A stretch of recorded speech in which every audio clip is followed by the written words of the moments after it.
What's up, everyone? Jason Gilbert here with Matt Vaselli, breaking out stacking options for the Tuesday slate. 14 games, kind of a weird pitching slate. There's a lot of guys. I feel like we spent a while kind of looking at stacks and trying to figure out who we actually wanted here. Yeah, it's very interesting night. 15 games, and we don't really have any stud pitcher out there. I mean, Bumgarner's cheaper, but he's obviously hasn't been the same. So it's going to be interesting to see what people are gonna do tonight. Because you can have the expensive stacks because there's some cheap pitching options. Yeah, there are. I mean, you can fit anyone in here. Let's talk about those expensive stacks real quick. Houston obviously blew up last night. That Phillies bullpen they threw about 6 innings. If Pivetta goes out early, I mean, I think they have a good chance. But I think Houston's also a pretty good fade at their prices. Yeah, I agree with that. I think there's a couple other offenses we like more than Houston. And, I mean, just some of these prices are crazy. I mean, Springer's going to be out, but he's 5'7" if he somehow gets in the lineup. Altuve's 5'7".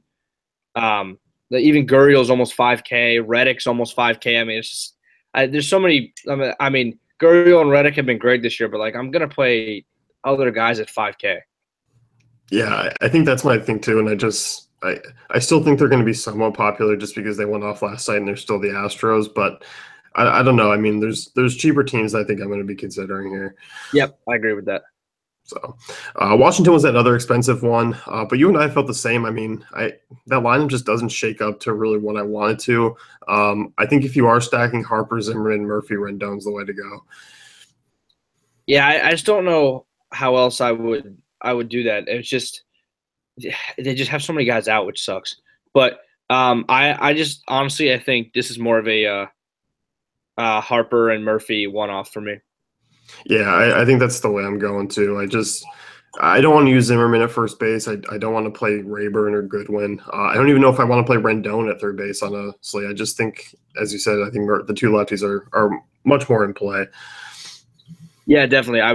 Now we can talk about the team I really like. I really like Cincinnati tonight. Yeah, Red's going into the Yankees stadium. Jordan Montgomery, this is a guy who, obviously he's a talented lefty, but I think that's going to just draw the ownership down for Cincinnati.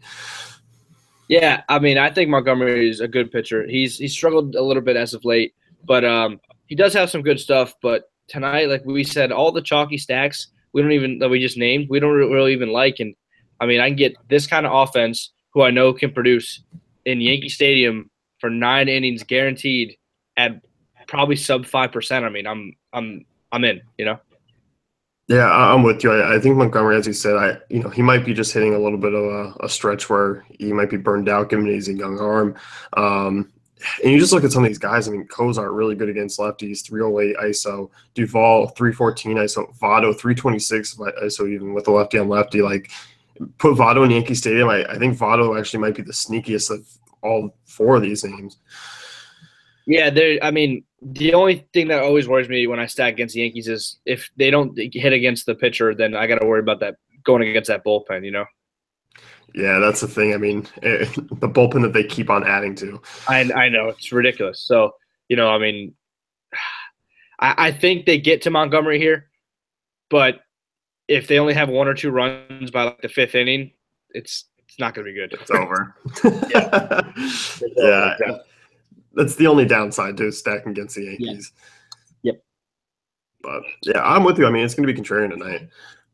Yeah, and I mean, most stacks are on 15-game slate, but like this one, I just like I said, I see 3% ownership. I really do. Yeah, no, I definitely agree. Milwaukee was the one I was looking at quite a bit here. Edwin Jackson, this is a guy who's been awful, found a job. Yeah, he's had one good start. I just think Milwaukee's too underpriced here. I like that Sogard's back in this lineup because he actually gets on base to get on instead of VR. But Thames, Braun, Shaw, even Domingo Santana, I mean, I think this is an interesting 5-man, and no one's over 4,500 on DK. Yeah, this is a great spot. I can't believe Thames' price. I know he's a struggle, but 3,700. That you could put either at first base or in the outfield. I just feels like so nice to have. Yeah, Travis Shaw, 4,200, and he's been the one who's just been absolutely mashing. Yeah, this price, I didn't even notice the pricing until you just said that. Wow, this pricing is really it's very underpriced in this matchup. For another Edwin Jackson, who's terrible. That Washington bullpen, we talk about the Yankee bullpen being good. The Washington bullpen's been terrible this year, and we get guaranteed 9 innings with Milwaukee being on the road. Yeah, actually, I think I like Milwaukee a lot. Yeah, they're the team that kind of grew on me overnight. I was looking at them a little bit last night and then this morning. I know Washington made some moves, obviously, with Oakland to get 2 relievers, but 2 old-ass relievers that I just don't even feel like are going to make a tremendous difference. Yeah, I think Ryan Madsen's terrible. So that one I don't even understand. And apparently Madsen's the guy they got, and Doolittle was the guy they threw in, which for me it should have been the opposite. Other way around, yeah. Yeah, but I mean, still Doolittle's not super imposing. They got to trade for their bullpen, and they still need another trade for their bullpen. Yeah, it's an ugly situation, but Milwaukee's a top stack for me there. Yes. So, moving on, you want to talk Oakland real quick? Yeah, we'll talk Oakland. Cesar Valdez on the hill, Toronto, another road team that's getting 9 innings. Valdez is a journeyman. He's struggled in the Mexican League. Major League, he doesn't have a lot of experience. Oakland bats obviously look priced up a little bit more than they were yesterday, but still not enough. I think they're interesting in this ballpark, especially guys like Joyce, Alonso, Davis, even Jed Lowry, who's actually shown some power this year. Yeah, I mean, it burned me last night, Always love picking on Liriano. But yeah, I mean, outside of Chris Davis, they're really cheap. Is this Valdez guy's a righty? Yeah. Okay, so I mean, yeah, Alonso's definitely in play. Like you said, Joyce. Yeah, I mean, what else would you go? Lowry, and I guess I'd still probably throw in Ryan Healy. Still hits righties well. I mean, Ryan Healy hits everybody. So. Yeah, he's still super cheap. I don't even mind Semien, 4,200 if he's in second again.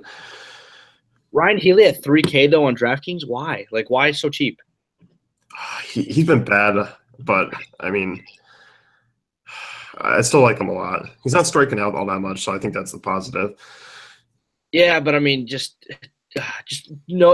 I know DFS is so interesting because I know a guy could be in a slump, but you know what this guy can do in a GPP, and you're like, Ryan Healy could be 1 for 20. I'd play him at 60% if I had to. Like if it meant opening up so many other things. You know what I mean?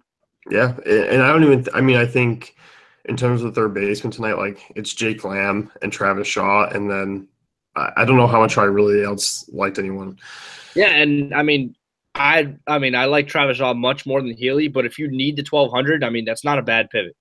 No, I don't think so either. And I don't even think tonight's leaving money on the table is going to be a contrarian way to go. Yeah. So. Yeah, I see that. Other stacks, Arizona's interesting, I think, with the lefties, but I don't know how much I'm going to actually looking to stack them tonight. I know Fulte's, he's either a guy who's either off or on, but I think it's just the lefties in play for me there. Yeah, I mean, that offense is just ridiculous now with JD. But, yeah, this isn't the right matchup for him. Apparently last night was. But, I'm almost always on Arizona. I've been on them the whole year when they're at home, but I just wasn't on them last night. I was on a couple guys. I had some Peralta and had a lot of Pollock, which was nice, but I wasn't on them as a stack. I wish I would have been. But, yeah, probably just Lamb for me here. Peralta. I just can't really see like Fulte. He could throw a gem tonight, He's one of those guys. He just, like you said, I mean, he can go off. He is pretty tough on righties. 50% ground ball rate, 21% strikeout rate. I don't know. I mean, it's such a dangerous lineup that I think you can always make the case to stack for him. But I do think they just might kind of fade it if they're going to be popular. Yeah, definitely. And then one other stack I want to talk about here is going to be super cheap. I mean, now that Milwaukee's really cheap, I like that. But I actually think Milwaukee's going to get some popularity just because of their pricing. A nice pivot off of them, and another super contrarian stack is going to be Minnesota. Yeah, you were telling me you wish this game was in Minnesota, but dude, they're going to be sub-5, all of them. Yeah, definitely. And I mean, I usually stack against Maeda every single time. Like I just think Maeda's just a bad pitcher in general. I don't think he has it. I mean, we have Kepler 3.5, Eduardo Escobar 3.4, the most expensive Sano at 4.4. So it's literally and Dozier's 4.3. So it's like the Brewers, and I know the Brewers are in a better spot, but I mean, we got same pricing here, just a total pivot, and the ownership difference is massive. I'm with you. I don't think Myatt is that great. And I think his numbers kind of actually play well because, like you said, I mean, you look at some of these guys that are just super cheap. Kepler, as you said, I mean, Grossman, Sano. I think this is an interesting one. Zach Grant, I don't even mind. This guy's a decent player, and he's super cheap too. It's just and now that I've seen Milwaukee, it's hard for me to go away from them. But I mean, you want good spots, and this is a pretty good. You want, and I mean, on these big slates, you want good spots at low ownership, and this is a pretty good spot at ridiculously low ownership. Yeah, I agree. I think on a 14-game slate, I mean, you were talking, you expect Houston to draw somewhat medium ownership. I think Washington, we didn't talk Cleveland, but Cleveland's going to be probably super popular tonight.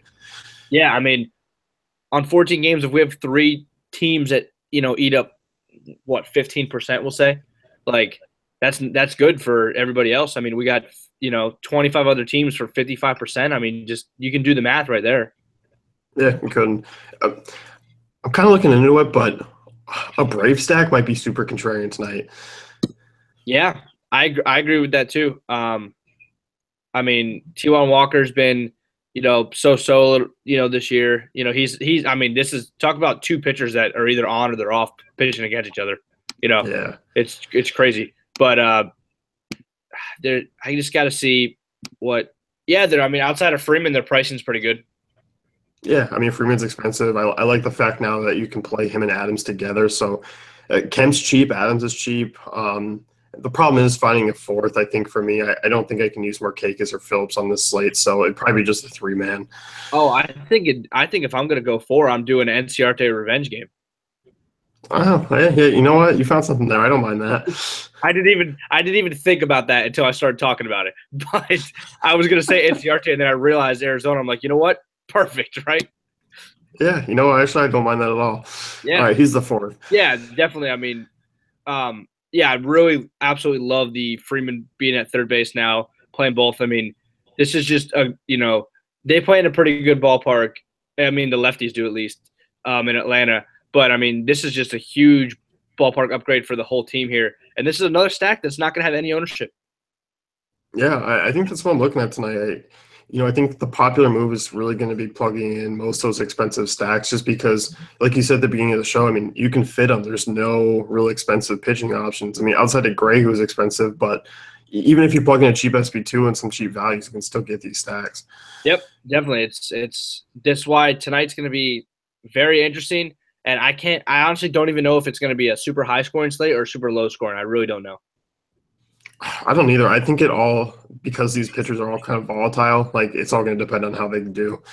Yeah, and I just feel like these slates where I'm not sure, there's some slates where I'm like, wow, look at the hitters. Like you can go get, like last night, just go get Gosman and go stack, a couple offenses you want. It could be decently high scoring. Or, there's been other nights where wow, why is this guy at, 6K, blah, blah, blah.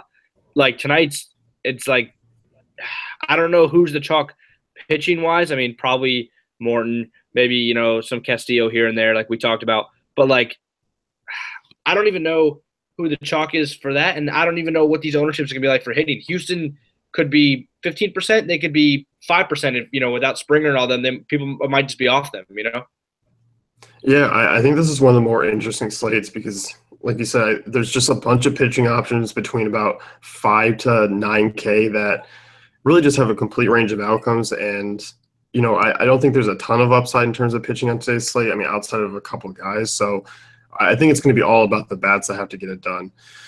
Yeah, and I mean, hopefully we've steered some people in the right direction here, right? Yeah, I mean, we've given them plenty of looks. So if you want to go chalky, we've given the chalky stacks. If you want to go contrarian, there's the contrarian stacks. So, one last one I want to talk about. Do you have any interest in Tampa? I don't think so. I just look at that lineup. Let me pull up Miley's numbers real quick. I just look and Miley against lefties, 61% ground ball rate, 292 WOBA. I just don't like that for Morrison, Dickerson, who are probably still going to be a lineup. I don't think Souza's all that great against lefties. Longoria's pretty much over the hill. I don't know. I think on a full slate, I can't get behind it. If this was like a 7 or 8 game slate, sure. 14, I don't know. Yeah, I understand. I always think teams against Baltimore are in play, including that bullpen, just because it's ridiculous. Yeah, I mean, I can see it. It's just, once again, it's going to be how their lineup shakes out, because I don't know how much power upside is actually really there.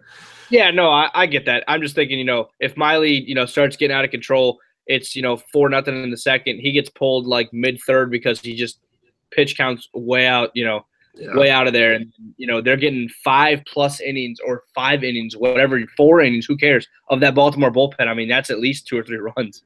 Like, it's terrible. Their whole pitching staff is ridiculously terrible. Yeah, I think it's one of those ones where it's just, if line comes out and there's actually a couple string of righties in a row, I'll take it. Like, I mean, you'd have, like, you got to – I mean, if I'm stacking this, I mean, Ramos being out really hurts.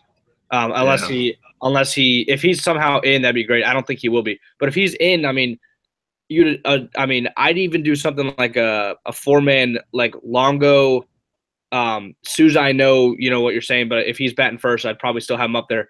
Longo, Souza, Ramos, and Tim Beckham. Yeah, I think that's the way to go. I mean, I'm looking at their projected lineup now. It's just not what I want. But I think, if, like you said, if that's what shakes up, I think they're in play.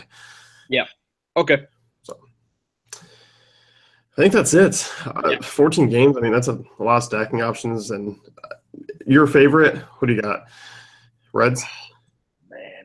Dude, I was, but like I've talked, since we talked about the bullpen and everything, dude, I think it might be Milwaukee. Yeah, Milwaukee's where I'm headed, man. I think that's my number one stack. Just pricing considered, matchup considered. It's a pretty warm night there in Washington too. Yeah, I just I don't know if a lot of people take this into consideration, but I love stacking road teams just because they get an extra guaranteed inning. Yeah, I mean, how many teams have we seen guys, especially at home, go out there and they'll play 7 or 8 innings, they put up 9 runs, and then like a guy or two gets pinch hit for, they don't get that bottom of the 9th. Yeah, you know what I mean? Like, it's just, man, I love road teams. It just, I love the guaranteed. I've seen teams where they've had 2 runs and then they get 4 or 5 in the 9th, and it makes your stack just because they had 1 good inning. Yeah, I definitely agree. So, but yeah, plenty of options tonight. I guess, don't really know exactly where I'm gonna go, heavy on, but pitching is gonna be definitely interesting. Yeah, this is a good slate. It's a good multi-lineup slate for those who like to kind of enter a bunch of lineups in. Yep, I agree with that.